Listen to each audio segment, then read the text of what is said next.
Hey guys, from Kalamazoo, Michigan, this is Charles Coates, and I'm here tonight to teach you how to carve safe. Thank you for tuning in. After I give you my 3 rules for safe carving, then we'll even have some time for a Q&A. So why safe carving? Carving is the most, or carving safe, that is the most important thing you can learn, especially when you're starting out in the lino cut printing process, especially if you want to advance to woodcut. The reason is, of course, you can hurt yourself, right? So no matter, no rules about image design or fancy printing or even how to get crisp prints, none of that compares to learning how to carve safe, because the last thing you want to do is cut yourself, which can happen a lot because you'll be using sharp tools. So I'm going to teach you how to carve safe. And the good news is, not only are you going to learn how to carve safe, you're also going to learn how to carve efficiently and fast. You'll always know which way to turn and adjust and approach any area in your block if you follow my 3 steps. So I'm going to get right to it. So we have a design here, and I have my lino cut tools, and I've just drawn this image onto the block. Let's see here. Just 1 second. There we go. Sorry about that. Okay. All right. So I have my design here. I've just cut my image onto the block, or draw my image onto the block, and I'm going to start carving it out now. So I'm going to begin with a U-gouge. All right, just a U-shaped gouge. And the most important rule, the first rule I'm going to teach you, the only rule you have to remember, is don't carve towards your hand.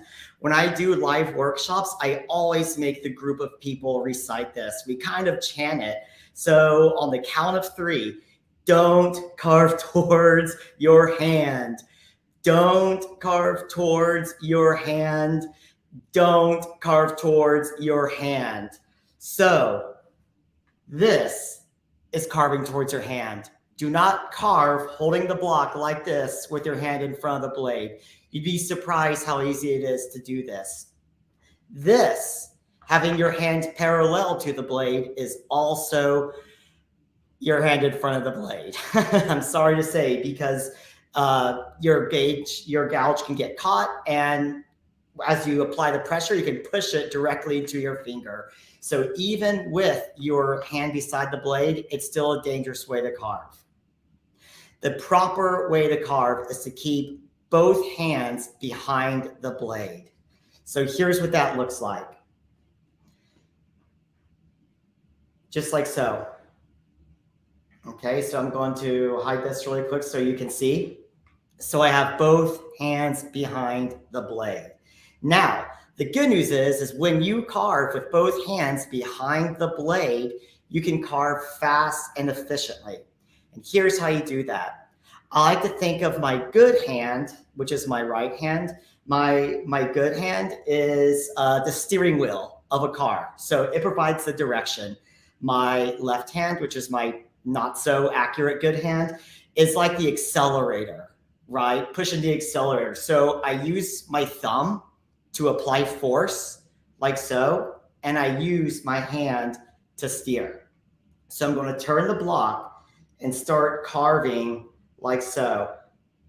And as I carve, I'm pushing down with my thumb, pushing forward and steering with my hands.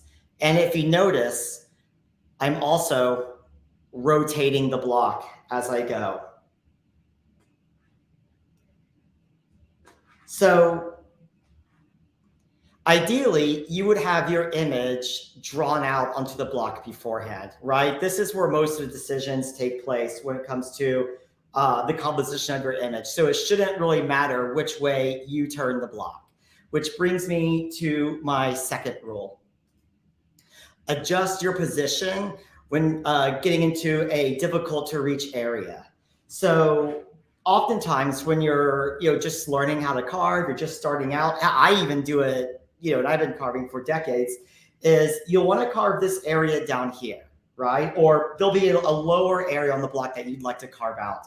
And so you might find yourself kind of doing this, right? Like very close to this edge of the block, kind of pushing up, right? Maybe you're trying to carve in this spot or this spot, but it's just really cramped in this area, right? It's hard to reach. So rotate the block like so.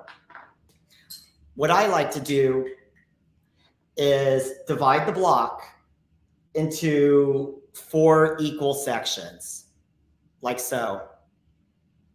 Okay. And the reason is I always try to keep my hands behind 50% of the block, right? Around 50% of the block. So for example, if I'm carving this area down here, oh gosh, my line, my threshold is way up here. So what am I going to do? I'm going to turn the block and I'm going to carve this way, right? So if you notice, both of my hands are above that 50% threshold, just above, right on it, and I am carving to the edge of that block.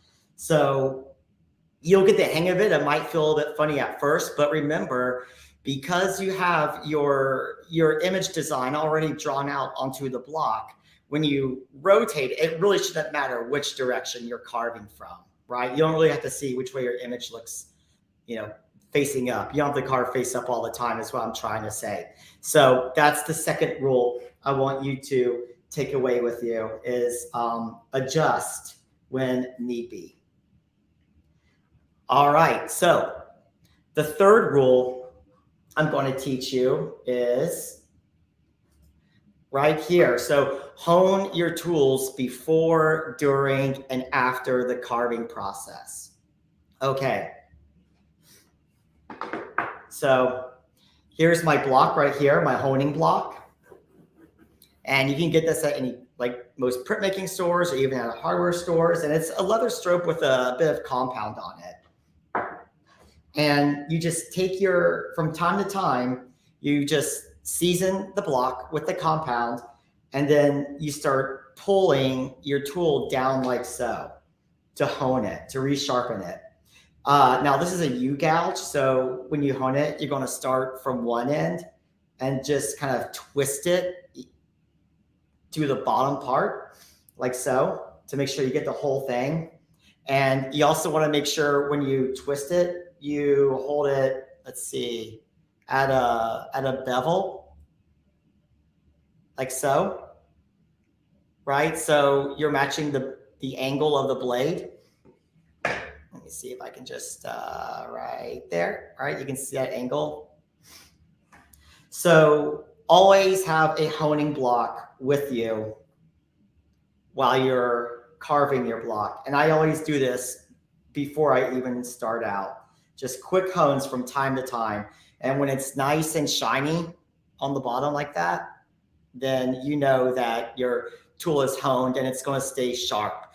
You want to carve with sharp tools. Never carve with dull tools. I know that the speedball lino block cutters are, really popular, for carving lino blocks. In my opinion, I don't think they're great, especially when you're just starting out. And here's why. So here's like a typical soft cut, lino cut block. This is the speedball one. And yeah, I like this block. It's fun to carve. It's easy to print with hand pressure. But this tool is really only good for this rubber eraser type block. Even if you're carving something like Battleship linoleum, the Battleship gray linoleum or this, you can feel fast how dull this is, okay? So why is that dangerous? Well, if the tool is dull and you're not following my first rule, right? You have your hand up here. Hold on, I have to put this on, right? The most important rule, don't carve towards your hand. I'm always gonna show that slide when I'm doing this.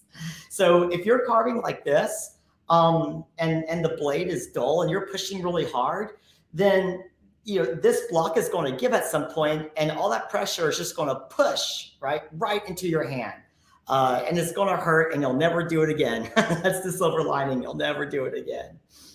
But dull tools make you push harder, which can do more, which can harm you more if you cut your hand. So I do not like using these speedball lino cutters, especially if you want to expand your practice. Who knows? Maybe one day you'll go into woodcut printmaking, and this will be useless against woodcut printmaking. So you want sharp steel. And so this is a beginning set of steel knives that I sell in my shop. They're from Japan, Japanese steel. They'll cut woodcut. They'll cut any lino cut vinyl substrate. I think they're fantastic. I use them in my professional practice and all the workshops. I also highly recommend these power grips, which you can get off of Amazon. They're also Japanese iron and steel, and I've had this set of power grips for decades, and they're still sharp, and I still use them. So you should use sharp tools starting out with your practice, and these cost, like both of these cost like $30 a set, so it's not even that much. I mean, it's like almost double the price as one of these, and they'll take you a lot farther than this will. So that's my third rule is always hone your tools before, during, and after carving, and make sure you're using sharp tools when you carve. Okay, so now we have the 3 rules out of the way. I'm going to proceed to carve this block. And if you have any questions, go ahead. I'm just going to spend a few minutes carving, and I'm going to carve a little bit with every knife and talk about why I'm using that knife. So if you have any questions, now is a good time to ask them. And I'm actually going to start out with one of my favorite knives, which is this flat edge knife. Right? It's not a U gouge or a V gouge. It's just a flat edge. And I'm going to use this knife to score my block. Now, this knife is the exception to the rule. Well, sort of. You carve towards yourself with this knife, but not towards your hand, right? Because you're holding it like this, right? And your hand is behind the blade, and you're holding it up like a joystick. I'm going to hold it curved like so. But this knife, angle facing towards the area you want to keep, this knife will actually score, there we go, the edge of the shape you want to keep. And the reason why I like that is because you can carve right against that scored edge. So I'm going to take my bigger knife here, and I'm just going to carve right up against it. And you can see that it carves right up to that edge. This is great because you don't run the risk of cutting into the area that you want to keep, right? Typically, you want to carve away from the areas you want to print. So down here in this area, I would not carve this area like this. I would carve away from this flower here and all the petals. So like so. And even when I'm carving, I am keeping, the directions are following the contours of this shape. And notice how I'm just pushing, right, with my left hand. That's exactly how it works.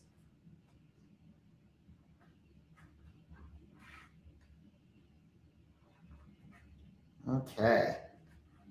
I'm just going to go back.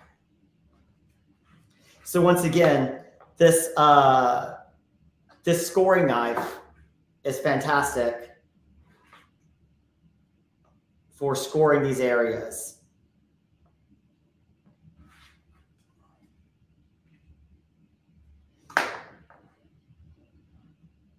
Because when you score the areas, you can carve straight towards that place that you want, the shape you want to keep, and it's going to stop the blade right when it hits that score. And if you notice, when you carve using the flat edge scoring knife, you can get some really lovely curves. So if you want to have a print with lots of free flowing organic lines, using the scoring knife first to score those lines is a really great way to go about it, because then you can just like carve at any angle and it will cut perfectly. Okay, so quickly review the rules. That's it for my carving demo. Thank you for watching. The first rule we learned, the most important rule, don't carve towards your hand. The second rule is adjust your position when carving difficult to reach areas. And the third rule is hone your tools before, during, and after carving. Okay, thank you so much for tuning in. I'll see you next week with a brand new show. Safe, happy carving, and here's to making better prints. See you later.